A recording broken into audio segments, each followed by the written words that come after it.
Koumassi Ramblais. Bientôt 4 ans que Junior Diaby habite cet immeuble de type R+3. Mais depuis quelques semaines, ses voisins et lui ne peuvent plus dormir sur leurs deux oreilles. Que ce soit dans les chambres, au salon, dans le hall, c'est difficile à vivre. Et en plus de l'inclinaison qu'on sent même dans les maisons, parce qu'on sent que le bâtiment est incliné, ce qui n'est pas normal. Et je crois que l'année dernière, ils ont fait venir une équipe pour venir sonder un peu la résistance. Et il s'est trouvé que, selon l'information que l'agence m'avait donnée, après les élections, ils devaient raser le bâtiment pour reconstruire parce que la densité devenait de plus en plus importante. C'est un peu plus à craindre et malheureusement, on n'a pas eu une oreille attentive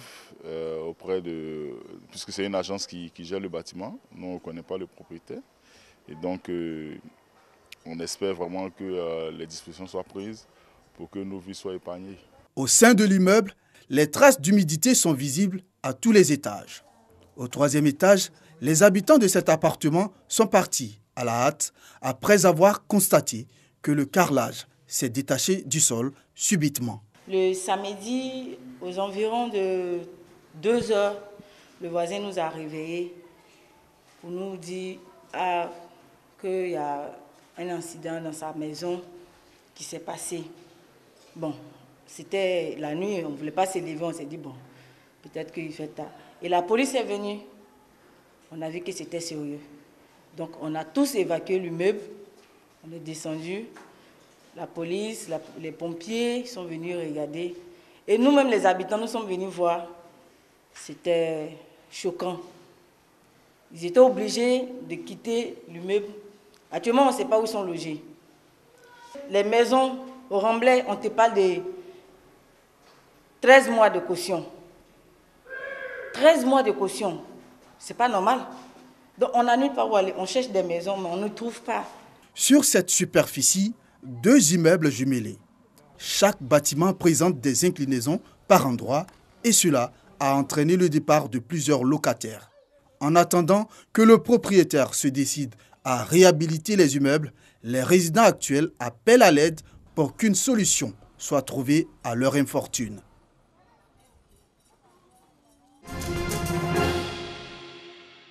École primaire publique d'Anga, dans la commune de Cocody, ce mercredi 21 octobre, il est un peu plus de 8 heures. Le portail de l'école, fermé. La raison, les perturbations enregistrées depuis le lundi dans certains établissements scolaires.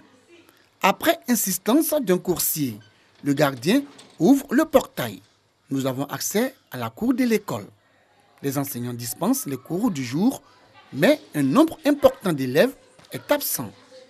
Absence justifiée par les troubles et la situation sociopolitique, selon le directeur de cette école, qui n'a pas voulu donner plus de détails sur la situation.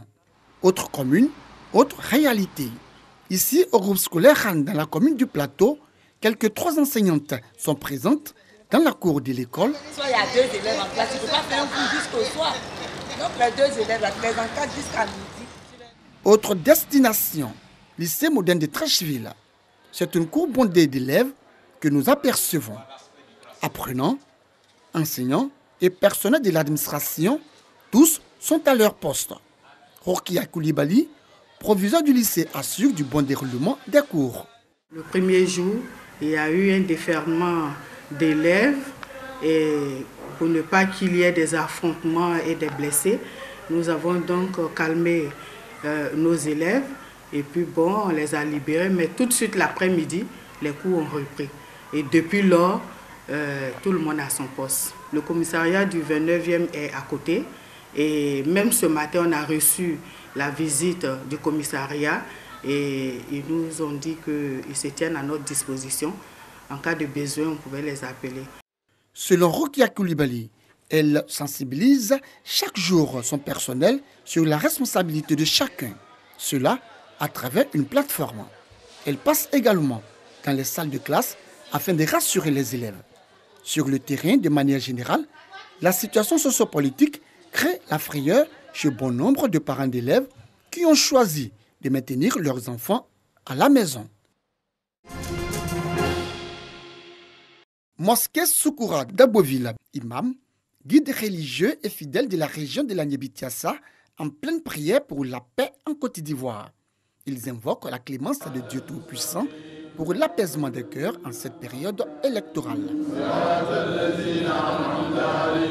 Une initiative de Cheikh Abdelaziz Sarba, président des associations tidjanites qui s'inscrit dans le cadre de la caravane de prière pour la cohésion et la paix.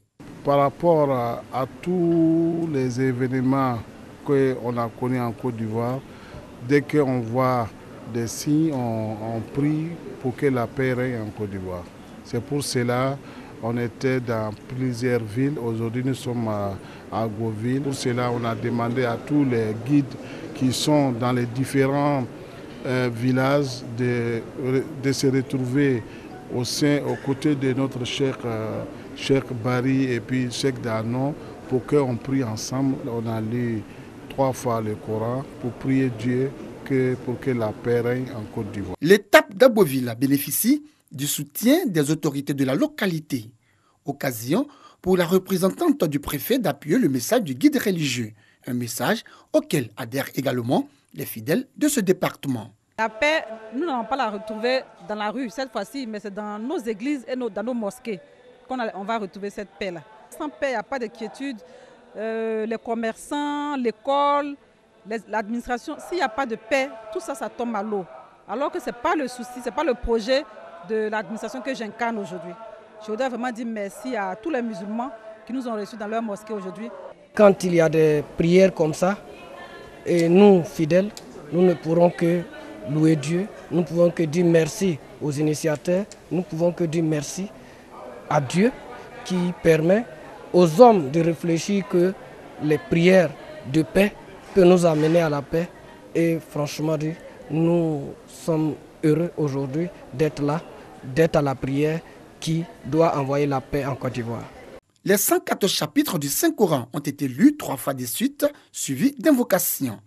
Après Aboville, la caravane de prières de Cheikh Abdelaziz Sarba va sillonner les villes d'Abengrou et d'Anibilikro à l'est de la Côte d'Ivoire.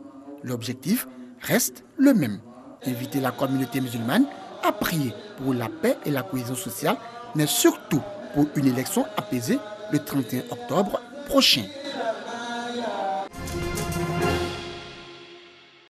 Le parc auto de Stade Olympique, Football Club d'Abobo, Sol FC, équipe de football de Ligue 1, s'agrandit avec l'acquisition d'un car flambant neuf. Ce joyau, d'un montant de 30 millions de francs CFA, est un don du Premier ministre, ministre de la Défense, Ahmed Bakayoko. Ce car, d'une capacité de 33 places et aux couleurs du club, est assez confortable avec une climatisation de haute gamme. Réceptionnant la clé des mains du donateur, qui n'est pas son premier geste, Sanogo Suleiman, président fondateur de Sol FC, s'est dit très comblé, car ce véhicule vient à point nommé. Il servira au ramassage de l'athlète dans le district d'Abidjan. Au nom du bureau exécutif et l'encadrement technique et les joueurs et tous les supporters et sympathisants de l'équipe de Sol FC d'Abobo, donnons un grand merci à Monsieur le Premier ministre, maire de la commune d'Abobo, d'avoir offert un don ce soir à l'équipe de Sol FC. Sol FC rejoint progressivement le cercle fermé des clubs professionnels ivoiriens parce qu'il dispose déjà d'un siège, d'un terrain d'entraînement et maintenant d'un car.